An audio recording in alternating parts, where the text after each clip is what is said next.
There's no doubt that we're in a time of change, and that gives us opportunities to do things in a different way. But what is the change that we're seeking? We've heard, for the last several years about the good life, better lives, my choice, my way, all of these, phrases. And we really need to think, well, what does that really mean? What does that look like? And once we come up with the idea of change, how do we make it happen?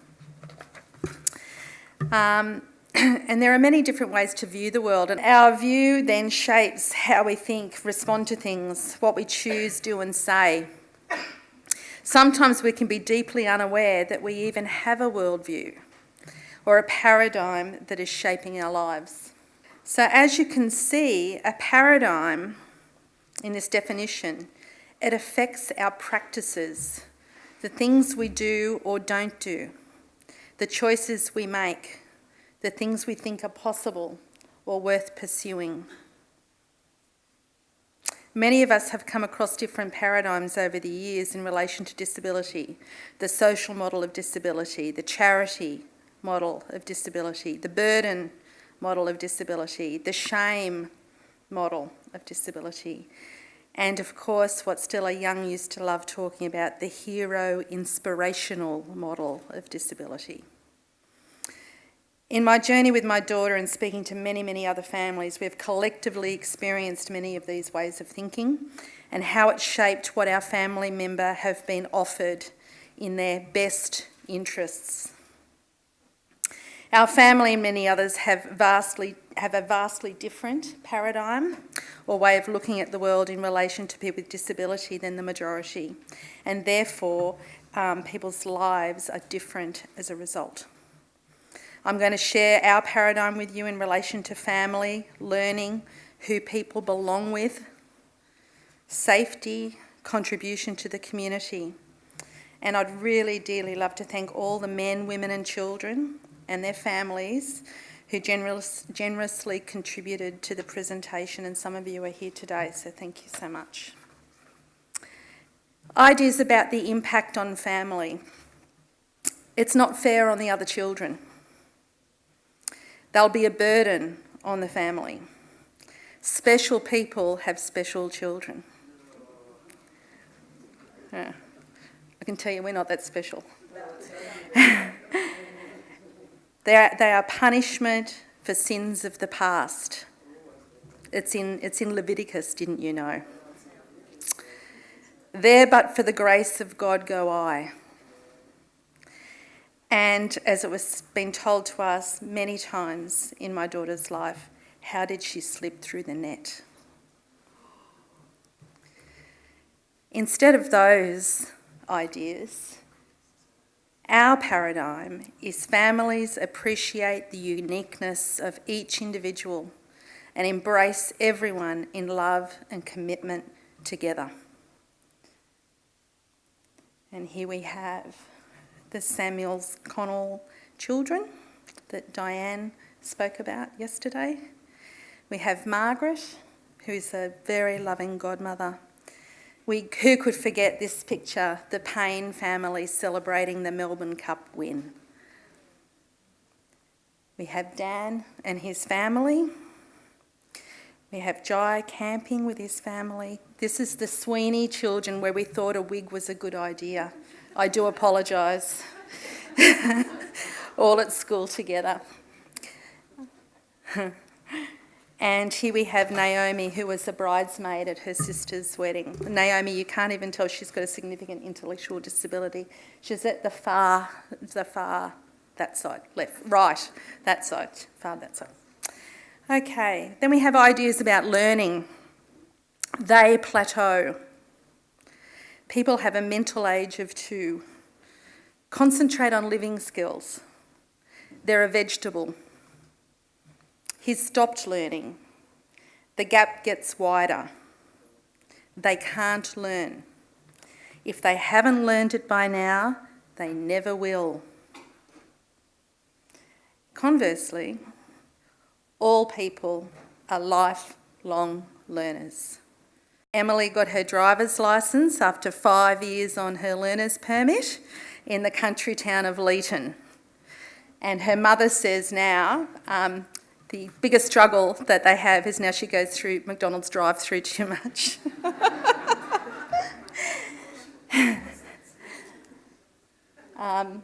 We have Dan learning computing, Dale learning how to be a KFC employee, Jade being an office assistant. We have Grace and Tim skiing. Grace has Down syndrome and she's a very proficient skier.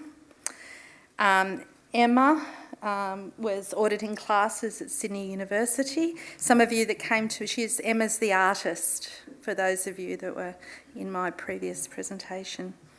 We have Marla helping make a canoe. This is off the internet, but this gentleman's Aldau, he has Down syndrome and he is an orchestra conductor through his learning of imitation, because his father was a conductor and from a little boy he learned how to do it. And here we have Rachel, who is much younger in this photo, learning how to use her power chair that the professionals said she would never be able to do. We have ideas about where people belong and who they should spend time with. So some people think other people are better off with their own kind. Water finds its own level, I was told once. Won't they be lonely without others the same as themselves? No one would be their friend. Our clients are too disabled, and my child is too disabled. I've heard a lot about who, in relation to spending time with other people. And the paradigm I put to you is a rich network of experience that includes many people from all walks of life. So we have here Alex, who is at the trivia night that his father organises every year at the local high school. We have Jai at the swimming carnival. Bo's a footy coach and an AFL employee. David's a Woolies employee. Cameron and his housemate Lincoln are house sharers together. Who could forget this photo of Rhiannon belting it out in the combined schools choir? I absolutely love that photo. And Dale is here with his housemate Brodie. Now, safety is something that concerns us all, but often you hear things like, oh, that couldn't happen because they won't be safe. Their brothers and sisters will be bullied if they go to school with them. Other children are so cruel. They'll get teased. The community is full of deviates, so you could never let someone be in the community. And if they are in the community, they'll be taken advantage of. Certainly we've been told that it's likely that Jocelyn, because she rides her bike, would be raped, mugged, all sorts of things like that. Actually not by ordinary community members. Generally it's other parents of people with disability that tell us that, interestingly. But our paradigm is it is our collective responsibility that all people are valued and safe in our community. So here we have an image of Dan. Alex is gone now, his father. He lives in his own home by himself. We have Cam and his neighbour Sally. Alex and fellow folk music lovers in his town of Bathurst. We have Jacob here, Linda's son Jacob, on a road trip to Sydney without his mother. We have Dale, who's a world traveller. Then ideas about community. The community aren't ready for people with disability. No one would ever be their friend. They just won't fit. They'll embarrass people. They'll make people feel uncomfortable. They're too noisy to be part of the community. Other students, of course, in schools will suffer by the presence of students with disability. And the community just don't understand. All as reasons why people shouldn't be part of the community. Whereas all people have a place in our community and have presence and gifts to share with others. So we have Nathan Basher here, and he was a finalist for the New South Wales Australian of the Year. Dan is a band member. Different Dan is employee at the Carlton Footy Club. We have a young woman, Jade, and she's the owner of Bendigo Bickies. Cameron was invited to be a volunteer at the farmers' markets by his neighbour, Sally, when he moved into his own home. And we have young Grace here, the skier, who was the class captain of her class in 4E. Now, in the last couple of years, I did some work facilitating a peer leadership program for people with disabilities and their family members. And when I was facilitating that, I came across a woman named Deborah McKenzie, and she'd given me permission to tell her story, which I just found so amazing. So here's Deb. It's not a very good photo, but she grew up in Nowra, which is on the south coast of New South Wales, and upon leaving school, she was put into institutional care by her family because they thought it was in her best interests. Over the next 10 years, she lived in Kenmore, she lived in Stockton, and she also lived in Morisset, very notorious places. And Deb was a tenacious woman, and she rang her father every week, and she moved about so much because each place was so terrible. After convincing her father that she should come home, she then lived in 2 different group homes in Nowra for another decade or so. Deb always wanted to have her own home, and finally in her 40s, she moved into a unit to live in her own place for the very first time, and she said it was the best years of her life. She learned how to cook and how to clean and to manage for herself with support. She, for the first time, had a pet, Budgie, named Peter, who called her by name. She met her neighbour Nancy, and Nancy taught her how to crochet. Now, Deb, I think Nancy's actually passed on now, but at this time, Deb then used to visit Nancy at the nursing home, and she re-gifted Nancy with rugs that she had crocheted herself. Deb started attending TAFE and learning how to read and write for the first time in her life, in her 40s, how to use technology and doing other courses of interest to her. She started attending the gym for the very first time and also going to her club for the raffles on Friday nights. And she's also a Weight Watcher. And I think I need to join her, actually. I saw a photo the other day. And of course, joining this leadership program gave her confidence to actually document her life, and she's presented it several times, so she's actually taken on a presenting role as well to tell her, and also told her story on ABC Open. And her resilience and tenacity to live through her life was absolutely inspiring for me to be a part of and to witness and to help her find her voice to document it. It was a real privilege.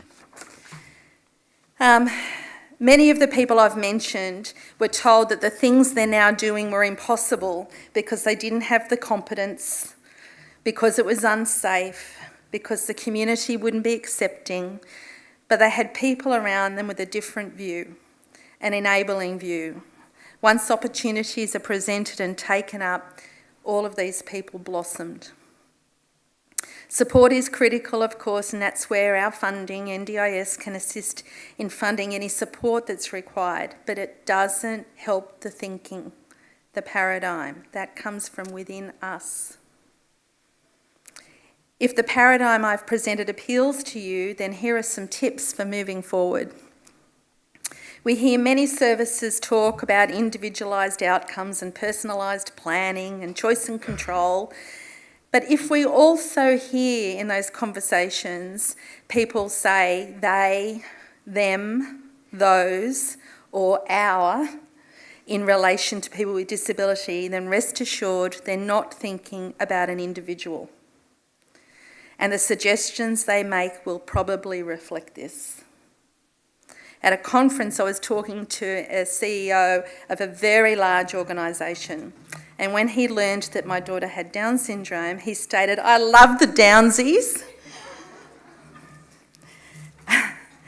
Now, this man was on probably a $300,000 salary. It was a huge organisation. When I challenged, I couldn't help myself.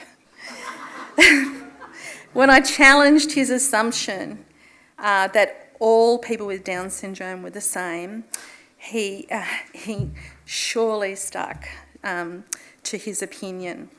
It left me wondering how any organisation could deliver individual outcomes when their thinking is so blinkered that they can only see the label or the disability, not the person.